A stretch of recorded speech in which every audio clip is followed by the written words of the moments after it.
काय नाही. जे आहे ना ते नेतृत्व एवढं खंबीर, एवढं निर्भय की स्वतःच्या कृतीतनं आपले अनुयायी निर्माण करण्याची क्षमता असली पाहिजे सगळ्या. ती शिवाजीराजांनी केली सर, आणि त्या श्रीकृष्णानेही केली.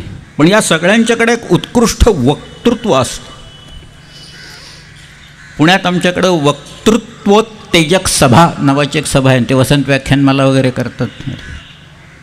मी एकदा मुद्दामून त्यांना म्हटलं होतं की जो स्पष्टपणे वक्तृत्वोत्तेजक सभा असं म्हणेल ना त्यांनाच बोलवा इथं व्याख्यानाला, बाकी काही बोलू नका म्हटलं. कोणी नाही म्हणता येतो लोकांना, प्रश्न जाऊ देतो तो नाही, पण वक्तृत्व या दोघांचं इतकं विलक्षण होतं. सावरकरांनी लिहिलं आहे की मी श्रीकृष्णाची भाषणं पाठ केलेली आहेत, सगळे सभापर्वातली आणि सगळ्यातली भाषणं पाठ केलेली आहेत. श्रीकृष्ण शिष्टाई करायला म्हणून जो गेला जमीन मागायला, की पांडव आता परत आलेले आहेत, लाक्षागृह झालं, वनवास झाला, अज्ञातवास झाला. त्या अज्ञातवासात याला ते बल्लवाचं रूप घ्यावं लागलं ना, अर्जुनाला तर बृहन्नडेचं रूप घ्यावं लागलं तिथं, की अर्जुन नर्तन शिकवायला लागला त्या. आणि हे सगळे परत आले. त्यांना तुम्ही 5 गावं द्या, थळपत, सोनपत, इंद्रपत आणि पानिपत एक गाव आहे त्यातलं, बरं काय. पानिपत एक गाव त्या गावात 5 गावातलं. म्हणाल काय नाही, सुईच्या अग्रावर मागेल एवढी भूमीसुद्धा मी देणार नाही म्हणाला. मग आणि तो म्हणाला तू एकटा आलायस, मी तुला आत्ता पकडलं तर काय करशील. तो श्रीकृष्ण हसला फक्त. ज्ञानेश्वरांनी फार छान लिहिले. ज्ञानेश्वर म्हणतायत चंद्र तेथे चंद्रिका, शंभू तेथे अंबिका.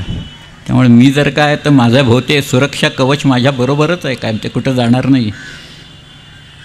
ते याला उमगलं, दुर्योधनाला उमगलं की आपण कोणाविषयी बोलतोय आणि काय करतोय. परंतु श्रीकृष्ण तिथनं बाहेर आल्यावर त्यांनी आपल्या रथात कर्णाला घेतलं. आता हे सगळं जे मी सांगतोय हे श्रीकृष्णाला करायची काही गरज नाही आहे, पण तो त्या कर्णाला काय सांगतोय बघा.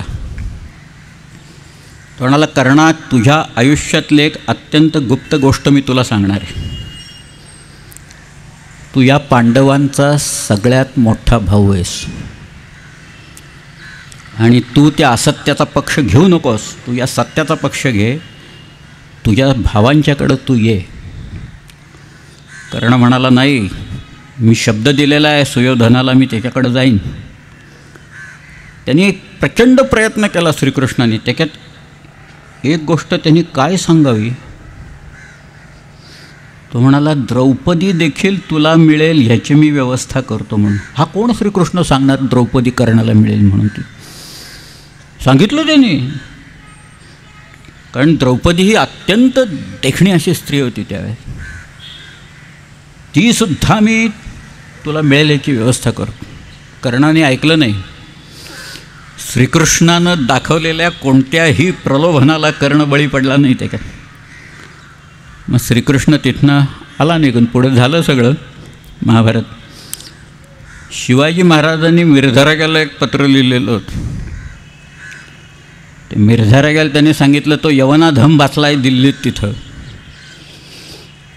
तुम्ही आणि आम्ही हिंदू आहोत सगळे, आपण एकच आहोत. आपण सगळे मिळून पहिल्यांदा त्या यवनाधमाचा काटा काढू औरंगजेबाचा. मी तुम्हाला दिल्लीची पातशाही तुमच्या ताब्यात देतो, तुम्ही बादशाह व्हा, तुम्ही राजा व्हा, तिथे येऊन राज्य तुम्ही करा, मिळवण्याची जबाबदारी आमची. हे संभाजीराजांनी रामसिंगाला लिहिलेल्या पत्रात आहे की माझं सर्वस्व मी पणाला लावायला तयार आहे या सगळ्याच्या. मिर्झाराजाच्या आयुष्यात आणि त्यांच्या एकूण कुळात गुलामगिरी इतकी गेलेली होती, रक्तात मिसळली होती की कोणी आले नाहीत तिकडे. पण शिवाजी महाराजांनी तोही प्रयत्न केला. दिल्लीच्या तख्ताचं एक प्रलोभन ह्यानं दाखवलं सगळ्याच्यात. मिर्झाराजा काही बदला नाही त्या सगळ्या. द्रौपदी जशी बदली, आपल्या कर्ण जसा बदला नाही, तद्वतच मिर्झाराजा बदला नाही. पण त्या श्रीकृष्णाची भाषणं वाचा, विलक्षण भाषणं आहेत. ते श्रीकृष्ण केली आहेत का व्यासांनी लिहिली आहेत देव जाणे ते सगळं. पण ज्यांनी कोणी लिहिलेली आहेत ना त्याला आयुष्याचं स्वार कळलेलं, सगळं सार त्याला पूर्ण पाठ आहे. व्यास असतो ना, व्यास हा वर्तुळाच्या मध्यातनं जातो बघा, आणि तो आपल्या हृदयगर्भातनं जातो, म्हणूनच त्याला व्यास म्हटलेला आहे. तसं हृदयाचा ठाव घेणारा तो जो आहे त्याला व्यासपीठ आपण कशासाठी म्हणतो? व्यासांना का आपण एवढा मान देतो या सगळ्या ह्याच्यात? पण श्रीकृष्णाच्या भाषणातला काहीच भाग मी सांगतो तुम्हाला, सगळं सांगणं शक्य नाही, भाषणाच्या भाषणं पाठ आहेत, किती सांगायची आणि काय नाही असं होऊन जाईल ते. पण 10वा अध्याय काढा तुम्ही, इथेच आहे. हे जे सगळं चाललेलं आहे ना, त्याच्यात तो अर्जुन भांबावलेला आहे बरं का. महाभारतात सगळ्यात भांबावलेला माणूस कोण असेल तर तो अर्जुन आहे. सगळ्या प्रलोभनाला बळी जाणारा द्यूतापासनं कोण जर का असेल तर तो धर्मराज आहे. सगळ्यात क्रोधी आणि कोपिष्ट एक दुर्वास आपण सोडून देऊ त्यातले तरी असलेली, तरी पण द्रौपदीला जे काही झालं त्याच्यामुळे मी सूड उगवणार असं म्हणणारा एकटा वृकोदर भीम आहे. नकुलसुद्धा आधी पडला त्या स्वर्गाला जाताना, कारण त्याला स्वतःच्या सौंदर्याबद्दल विलक्षण गर्व होता म्हणून तो पडला तिथे. परंतु श्रीकृष्ण त्या 10व्या अध्यायात म्हणतो अर्जुनाला की तू आत्ता मला, आत्ता मामे भावंड आहेत दोघंजण, म्हणाल तुम्हाला विचारतोयस ना की मी कोण आहे, आता उत्तर देतो मी. तो सारखं विचारत होता, अरे तू आहेस तरी कोण, तू आहेस तरी कोण. पहिल्यांदा त्यांनी त्याच्यात भगवन असं म्हटलेलं आहे, त्या की कोण आहेस भगवंता, तो सांग मला. आणि मग तो सांगायला सुरुवात करतो, ज्याला विभूती योग असं म्हटलेलं आहे. कृष्ण असं म्हणाला, आदित्यातला सूर्य मी आहे, नक्षत्रातला चंद्र हा मीच आहे,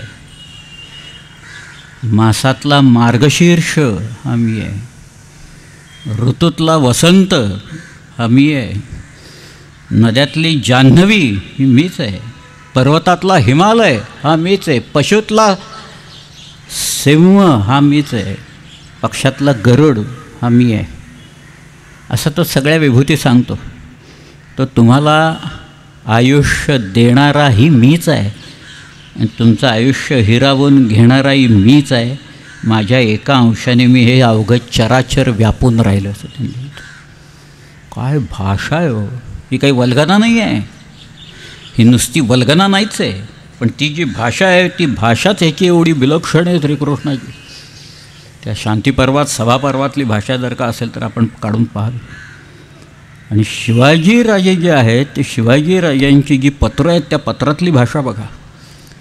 शिवाजीराजांचे बखरीतले काही उल्लेख आले ते अवश्य वाचा. बखर आता उत्तरकालीन असतील, पण शिवाजीराजांचा हा जो भाऊ आहे व्यंकोजी, तो त्यांच्यापेक्षा 2 वर्षांनी लहान आहे. सावत्र भाऊ आहे व्यंकोजी. शिवाजीराजे त्याला भेटायला गेले दक्षिण दिग्विजयाच्या वेळेला, आणि त्याला त्यांनी सांगितलं की आपण शहाजीराजांचेच पुत्र आहोत दोघंही, तुम्ही तुकाई साहेबांच्याकडनं झाला, आम्ही जिजाऊचे पुत्र आहोत. शहाजीराजांना महाराज साहेब म्हणायचे, त्यामुळे शिवाजीराजेसुद्धा महाराज साहेब म्हणतात. की महाराज साहेबांना जाऊन 13 वर्ष झाले आणि या 13 वर्षात त्यांचं जे काही होतं ते तुम्ही एकट्याने खाल्लं आहे सर. मी सुद्धा मुलगा आहे, मलाही मिळायला पाहिजे, त्यांची बिरुद मला मिळायला पाहिजे, त्यांची वस्तू ज्यात अर्धी आहे ती मला मिळायला पाहिजे. आणि ते कशासाठी मागत होते? महाराज साहेबांची आठवण म्हणून शिवाजीराजे फक्त मागत होते याच्या, की महाराज साहेबांची आठवण म्हणून मला हे पाहिजे तुमच्याकडून. आणि मग व्यंकोजीराजे होते, एका देवळात भेट झाली, कोलेरून नावाच्या नदीच्या काठी ते देऊळ आहे. व्यंकोजीराजे देतो करतो बघतो असं म्हणाले, आणि व्यंकोजीराजे रातोरात पळून गेले बरं का तिथनं, तंजावरला पळून. एक अजून खपला एक माणूस, लग्न झालं म्हणजे गेला अजून एक वाया त्या सगळ्या घेतला. पण शिवाजीराजे सकाळी त्यांना कळल्याच्या नंतर राजे असं म्हणाले, अरे काय निमित्त पळाले, आम्ही त्यास काय धरीत होतो काय, धाकुटे ते धाकुटे, बुद्धी धाकुटी केली. अरे आम्हास बिरुदांची काय गरज, आमची बिरुदे तो अष्टदिशास लागलेली आहेत, अवघ्या समुद्र वलयांकित पृथ्वीवर आपली कीर्ती झालेली आहे. हे शिवाजी महाराजांचे शब्द आहेत. ते आमची बिरुदे तो अष्टदिशास लागलेली आहेत. काय भाषा आहे ती. शिवाजीराजांचं सामर्थ्यच एवढं होतं या सगळ्या ह्याच्यातलं, विलक्षण सामर्थ्य, शाब्दिक सामर्थ्य. आणि